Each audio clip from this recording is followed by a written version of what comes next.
कहानी की शुरुआत होती है 13 अक्टूबर 1972 को, जब यूरुग्वे की रग्बी टीम एक खास मैच के लिए एरोप्लेन से चिले जा रही थी। उनमें से ज्यादातर लोग पहली बार देश से बाहर जा रहे थे, इसीलिए काफी खुश थे। कुछ के तो परिवार वाले भी उनके साथ आए थे। उड़ान भरने के कुछ समय बाद जब वो चिले और अर्जेंटीना के बीच मौजूद एंडेस पहाड़ों के ऊपर से उड़ रहे थे तो अचानक से उनका प्लेन हिलने लगा। जल्द ही टर्बुलेंस बढ़ गई और उनका प्लेन नीचे जाने लगा। फिर भी पायलट्स ने उस खतरनाक तूफान से प्लेन को निकालने की कोशिश की। जल्द ही अंदर की सारी चीजें इधर उधर गिरने लगी, पर तभी अचानक प्लेन एक पहाड़ से टकराकर 2 हिस्सों में टूट गया। एक खिलाड़ी तो पिछले हिस्से के साथ बाहर ही उड़ गया और कुछ ही पलों में सामने का हिस्सा भी बर्फ में जा टकराया। इससे सभी लोग जोरदार तरीके से आगे जाकर टकराए, जिससे कई लोगों की मौके पर ही मौत हो गई। कुछ समय बाद जो लोग बिल्कुल ठीक थे उन्होंने बाकी प्लेन के अंदर फंसे हुए लोगों को निकाला। उनके चारों ओर खून ही खून था, पर सबने एक दूसरे को शांत करने की कोशिश की। 2 लड़के पायलट के पास गए, पर उसने भी जल्द ही दम तोड़ दिया। जल्द ही रात भी हो गई और तापमान तेजी से गिरने लगा, इसीलिए वो सब बैग्स और लाशों से प्लेन का छेद बंद करके अंदर छुप गए।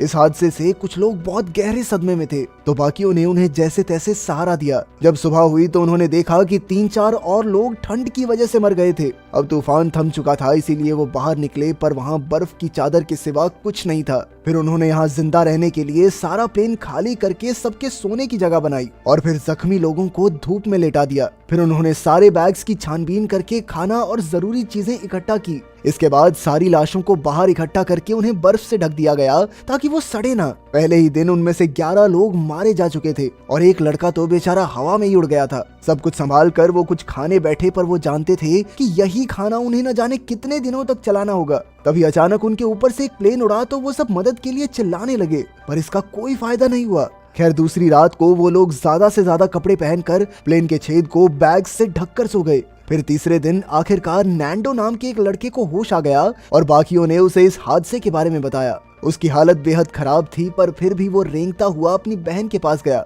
जब नैंडो ने अपनी माँ के बारे में पूछा तो बताया गया कि उनकी तो मौत हो चुकी है।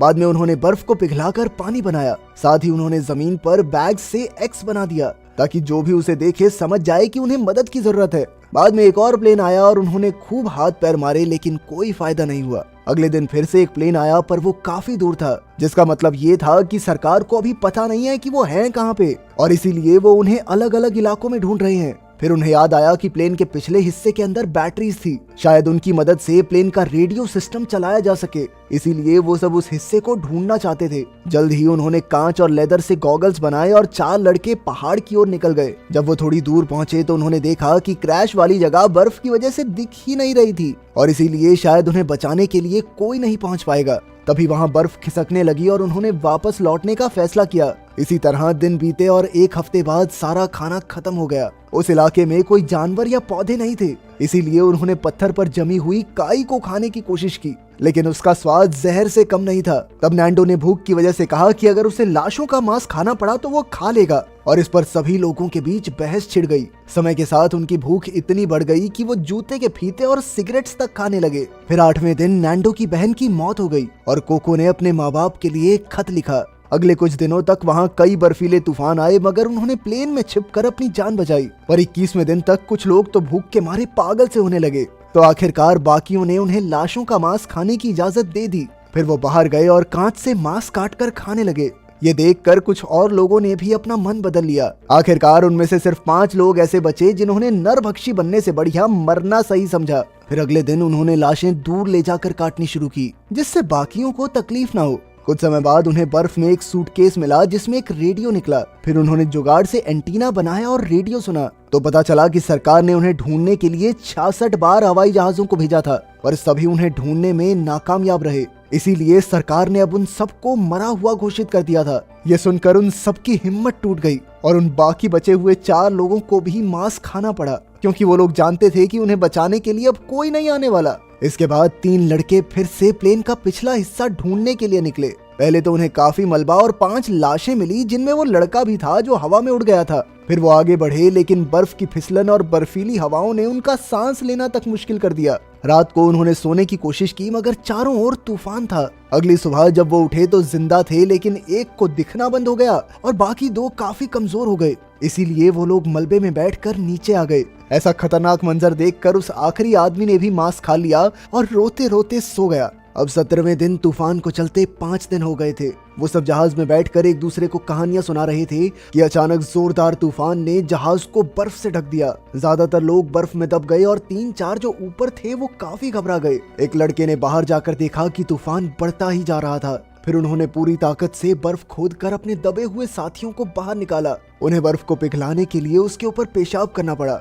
बहुत संघर्ष के बाद आखिरकार सब बाहर आ गए, लेकिन एक औरत इतनी नीचे दबी हुई थी कि वो बेचारी वहीं मर गई। तभी उन्होंने एक अजीब आवाज सुनी और वो समझ गए कि तूफान का जोरदार झटका फिर से आने वाला है। भयंकर तूफान की वजह से एक बार फिर से कुछ लोग बर्फ के नीचे दबकर मर गए। बचे हुए लोगों ने सांस लेने के लिए फिर से बर्फ को खोदा, पर उनकी हिम्मत अब टूट रही थी। बाद में उन्होंने हौसला करके 8 लाशों को इकट्ठा किया। 18वें दिन पर उन्हें दबे हुए 2 दिन हो चुके थे। अब उनके पास बिल्कुल खाना नहीं बचा था, तो वो समझ गए कि उन्हें क्या खाना पड़ेगा। लेकिन ये उनके लिए बिल्कुल भी आसान नहीं था, क्योंकि इसके अंदर उनके दोस्त, भाई बहन, रिश्तेदार थे। इससे नुमा नाम के एक लड़के को बहुत गुस्सा आया और वो खिड़कियां तोड़ने लगा। जिससे हुआ तो कुछ नहीं, बस कांच उसकी टांग में घुस गया। लेकिन वो रुका नहीं और लगातार खोदता रहा। आखिरकार 20वें दिन उन्होंने एक छेद बना लिया, जिससे बचे हुए लोग बाहर आ गए। कुछ पलों के लिए उन्होंने जिंदा होने की खुशी मनाई और फिर प्लेन से बर्फ हटाने में जुट गए। नुमा ने देखा कि उसकी टांग में कट था, पर बर्फ ने उसके पैर को सुन्न कर दिया था। धीरे धीरे मौसम बदला और उन्होंने प्लेन को बाहर निकाल ही लिया।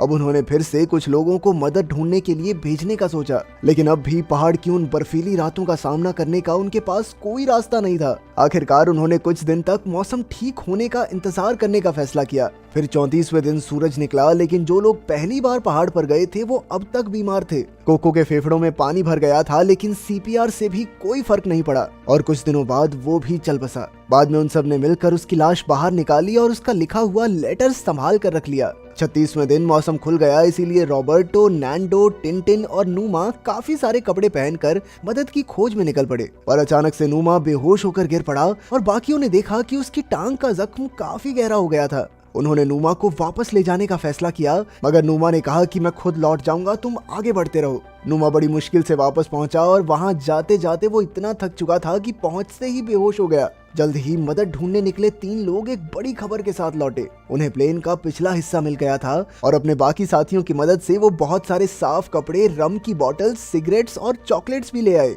उन्हें कुछ बैटरीज भी मिली, जिसे प्लेन के रेडियो में डालकर उन्होंने कुछ सिग्नल भेजे, पर कोई जवाब नहीं आया। धीरे धीरे कुछ और दिन बीते, लेकिन कोई बाहर नहीं निकला, क्योंकि बाहर की कड़ाके की ठंड से उनकी हड्डियां तक कांप गई थी। नूमा का जख्म भी उसके पूरे शरीर में फैल रहा था। प्लेन में मिला खाना काफी नहीं था, इसीलिए वो लाशों की हड्डियों पर लगे मांस को खाने लगे। अब तक उन बेचारों को इसकी आदत हो गई थी। नूमा जानता था कि उसके पास ज्यादा समय नहीं है, इसीलिए उसने खाना बंद कर दिया ताकि बाकी सब के लिए ज्यादा खाना बच सके। उन्होंने फिर से रेडियो जोड़ने की कोशिश की, मगर तारों में शॉर्ट सर्किट हो गया। फिर उन्होंने गुस्से में प्लेन पर सभी जिंदा लोगों का नाम लिखा और प्लेन के नए हिस्से में चीजें ढूंढने निकले। इस बार उन्हें वाटरप्रूफ कपड़ा मिला, जिसे जोड़कर उन्होंने स्लीपिंग बैग बनाए। फिर उन्होंने छोटे रेडियो पर खबर सुनी कि क्रैश के 58 दिन बीत जाने के बाद भी अब एयरफोर्स उन्हें ढूंढने के लिए एक आखिरी प्लेन भेज रही है। तब कुछ लोगों ने कहा कि उन्हें यहीं इंतजार करना चाहिए और कुछ ने कहा कि भाई यहाँ पे घंटा नहीं दिखने वाला किसी को कुछ, तो उन्हें मदद मांगने के लिए ऊपर की तरफ जाना ही होगा।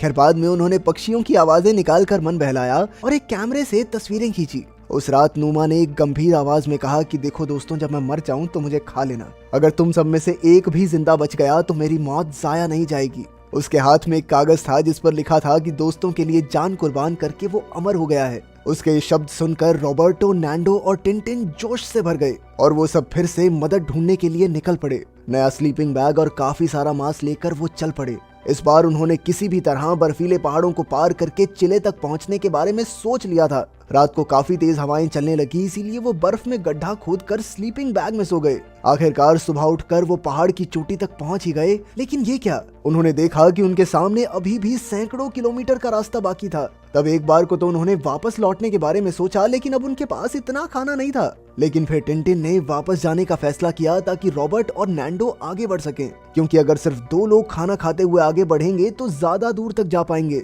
उनका सफर मुश्किलों से भरा हुआ था, पर काफी देर चलने के बाद आखिरकार वो नीचे आ गए जहाँ बर्फ कम थी। आखिरकार उनकी मेहनत रंग लाई, क्योंकि जल्द ही उन्हें साफ पानी की नदी मिल गई। तभी अचानक उन्हें घोड़े पर एक आदमी दिखा तो वो खुशी से पागल हो गए। वो आदमी उनकी बात को समझ नहीं पा रहा था, इसीलिए उसने उनकी तरफ एक पेंसिल और कागज फेंका और फिर उन्होंने अपनी पूरी कहानी लिखकर उससे मदद मांगी। वो आदमी उस कागज को लेकर शहर में अफसरों के पास पहुंचा और बहुत जल्द एयर रेस्क्यू सर्विस को खबर दी गई। फिर वो आदमी रॉबर्टो और निंदो के पास वापस आया और उन्हें अपने घर लाकर उन्हें भर पेट खाना खिलाया। कुछ ही घंटों में वो इलाका रिपोर्टर से भर गया, जिन्होंने उनसे तरह तरह के सवाल पूछे। जल्द ही पहाड़ पर फंसे हुए लोगों ने भी रेडियो पर ये खबर सुनी। जब उन्हें पता चला कि उनके लिए मदद भेजी जा रही है तो उन सब ने हाथ मुंह धोए और अपना सामान बांध लिया। आखिरकार हेलीकॉप्टर्स आए और वो रॉबर्टो और निंदो को साथ लेकर 71वें दिन फंसे हुए लोगों तक पहुंच ही गए। हेलीकॉप्टर्स को देखकर सभी पागलों की तरह खुशी से झूम उठे। बचे हुए सभी 16 लोगों को रेस्क्यू करके शहर वापस लाया गया,